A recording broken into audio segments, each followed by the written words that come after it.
Hola chicos y chicas, ¿qué tal? Bueno, pues aquí estoy en el salón de casa, he preparado incluso con la pizarra para este vídeo y en este vídeo quiero explicar de una manera que lo podamos entender de forma sencilla cómo funciona la pérdida de peso, cómo funciona la pérdida de grasa específicamente, porque peso podemos perder, masa muscular, podemos perder líquidos, pero cómo funciona la pérdida de grasa, qué es lo que tiene que ocurrir y qué factores intervienen.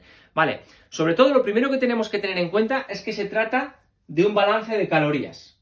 Tan sencillo como eso, porque al final es la ley de la termodinámica y no podemos hacer nada contra esa ley, ¿vale? Y es que las calorías que metemos menos las calorías que nosotros gastamos va a generar un resultado positivo o negativo. Es decir, si al final estoy comiendo más calorías de las que gasto, el resultado es positivo en calorías al final del día, acumularé peso, acumularé grasa. Si el resultado es negativo, es decir, si estoy gastando más de lo que estoy metiendo al cuerpo, obviamente va a haber un déficit de calorías y ahí es donde estará la pérdida de grasa. Entonces, en cuanto a las calorías que metemos, es un factor que lo podemos controlar porque viene con los alimentos, ¿vale? Veremos luego que hay alimentos que tienen más calorías que otros, pero fundamentalmente eso lo podemos controlar, es gestionable. Respecto a las calorías que gastamos, hay varios factores que intervienen. Fijaros, 4 fundamentalmente. El metabolismo basal en reposo, que viene a ser del 50 o 60% de las calorías que tú gastas en todo un día. El metabolismo basal es el que te va a llevar el 50 al 60%. ¿Qué significa metabolismo basal en reposo? Es todas las calorías que tu cuerpo gasta solo por el hecho de que tú estés vivo o que estés viva. Que estén funcionando los órganos, que esté bombeando el corazón, que estés respirando. Es como si tú te tumbases en un sofá sin hacer nada, simplemente respirar, y es el gasto calórico que tú tienes. Tan sencillo como eso. Pero después gastamos calorías también con lo que se llama movimiento no específico en cuanto a ejercicio, es decir, fijaros, yo ahora me estoy moviendo las manos, no estoy tumbado en el sofá. No sería metabolismo basal en reposo porque necesito hablar, necesito moverme, mover los brazos, las manos, incluso desplazarnos sin que sea específicamente para hacer ejercicio. Cuando nos movemos, subimos, bajamos escaleras, pero a un ritmo normal. No el hecho de ponerte las zapatillas para decir voy a pasear, voy a un ritmo ligero porque quiero quemar calorías. No, cuando te mueves del coche a casa, cuando subes, o sea, esos movimientos o ese, entre comillas, ejercicio que realmente no es un ejercicio que tú te enfoques en hacer. Eso también va gastando calorías y es también una parte importante. Luego, específicamente el ejercicio, es decir, cuando dices tú, voy a hacer mi WOD, o voy a hacer mi clase de spinning, o voy a ponerme las zapatillas y voy a salir a caminar, pero con la intención de quemar calorías, todo eso, obviamente, es otro factor que va a gastar calorías. Y después, el efecto térmico de los alimentos, el efecto térmico de la comida. ¿Qué significa eso? Que nosotros cuando ingerimos alimentos, por el hecho de poder realizar la digestión, los procesos de absorción, eso consume calorías. Y fijaros qué interesante aquí. Por eso al final os vais a dar cuenta que cuando os vamos diciendo que no es lo mismo unos alimentos que otros, aunque muchas veces parece que puedan tener calorías parecidas, pero la fuente del alimento implica si al final ese efecto térmico va a ser mayor o va a ser menor. Fijaros, el efecto térmico de la comida. Aquí tenemos los diferentes alimentos, los diferentes macronutrientes y, primero, 1 gramo de grasa es lo que más calorías tiene. Si cogemos 1 gramo de cada cosa, 1 gramo de grasa tiene 9 calorías. 1 gramo de carbohidratos va a tener 4 calorías. 1 gramo de proteínas, también 4 calorías. En cambio, 1 gramo de fibra, la fibra no es algo que el cuerpo va a absorber en sí para utilizarlo como energía, tiene 0 calorías. La fibra nos sirve sobre todo para limpiar, para depurar, pero no es un macronutriente que nos vaya a dar calorías en sí. Entonces, fijaros, el efecto térmico de la comida. Por cada 2 o 3 calorías que el cuerpo quema para romper una cierta cantidad de grasa, para digerirla, para procesarla y demás, por cada 2 o 3 calorías que eso es que quema en forma de, o sea, que quita de la grasa, si ese alimento fuese un carbohidrato, no consumiríamos 2 o 3 calorías, sino que consumiríamos 6 o 8 calorías para poder gastar esa misma cantidad de alimento en vez de grasa en forma de carbohidrato. Pero ¿qué ocurre si ese alimento en esa misma cantidad fuese una proteína? Que subimos hasta las 25 o 30 calorías que el cuerpo gasta. Y si es fibra, si es algo fibroso, también subimos hasta las 25 o 30 calorías.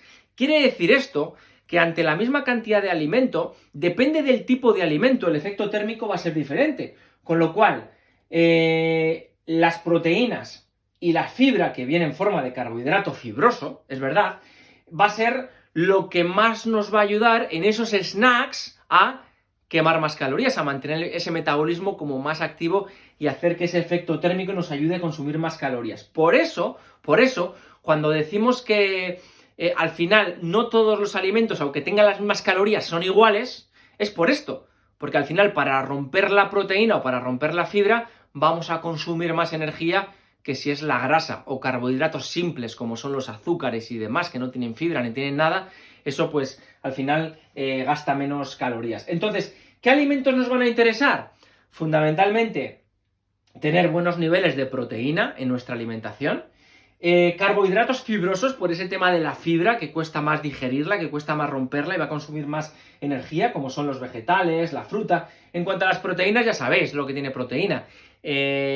Carnes, todo tipo de carnes, pescados, lácteos, huevos y proteínas vegetales, también verduras, hortalizas, llevan menos cantidad probablemente o menos que la proteína animal, en menos lo que se llama contenido quizás nutricional en cuanto a aminoácidos, pero también llevan su parte y es interesante también consumir esa proteína vegetal, por supuesto.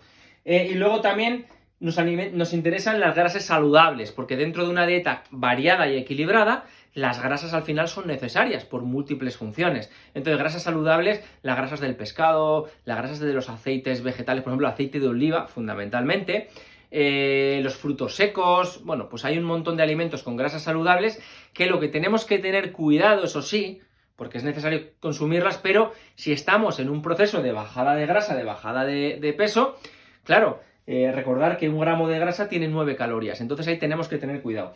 ¿Qué alimentos tenemos que evitar entonces? Fijaros siempre, y nos veréis que somos un poquito pesados con el tema de los azúcares simples, de los carbohidratos simples, como por ejemplo el pan, los cereales, la pasta, el arroz. ¿Por qué? ¿Quiere decir que son alimentos diabólicos malos en sí? No, tampoco es eso. Pero lo que ocurre es que lo que hemos dicho, no es que ellos mismos van a tener mucho efecto térmico en cuanto a lo que es el poder ayudarnos a quemar calorías. Además, los azúcares simples generan picos de azúcar en sangre, picos de glucemia, que eso luego nos va a generar, aparte que no es muy bueno para la salud, tener picos de azúcar en sangre muy elevados. El exceso se transforma en grasa y luego, bueno, pues para temas de colesterol y demás, pues no es lo más saludable. Pero sobre todo, el tema de estos azúcares simples y de las grasas, fundamentalmente las grasas hidrogenadas, las grasas trans, las grasas de la comida basura, las grasas de la bollería, las grasas de las chucherías, todas esas grasas lo que hacen es, aparte del componente calórico que tienen, lo que hacen es que no nos generan nada de saciedad, incluso aumentan a nivel hormonal, hay cambios hormonales, aumentan el apetito a través de la grelina, a través de la leptina, que son hormonas que cuando uno come estas cosas, que son bastante, bueno, ricas, sabrosas, porque las hacen así, con azúcares, con grasas, no te sacia mucho, sigues comiendo, metes un montón de calorías sin darte cuenta, porque en poca cantidad ya suele haber bastantes calorías, y el problema que tenemos entonces es que fácilmente estamos metiendo muchas más calorías de las que pensamos, ¿vale? Entonces, ¿qué nos tiene que quedar claro de todo esto? Primero, que al final hay una regla fundamental que es calorías que metes menos las calorías que gastas. Ahí va a estar uno de los kits de la cuestión, pero después que no todos los alimentos son iguales y por eso os vamos a recomendar más un tipo de alimentos que otros, fundamentalmente proteínas y carbohidratos fibrosos, estar muy bien hidratados, eso sí también, hablaremos de la cantidad de agua que hay que beber y demás, y sobre todo ciertos alimentos a evitar en cuanto a azúcares simples, en cuanto a alimentos no naturales. Ya vais a ver que vamos a estar hablando de, pues no nos gusta el tema de edulcorantes, todo ese tema de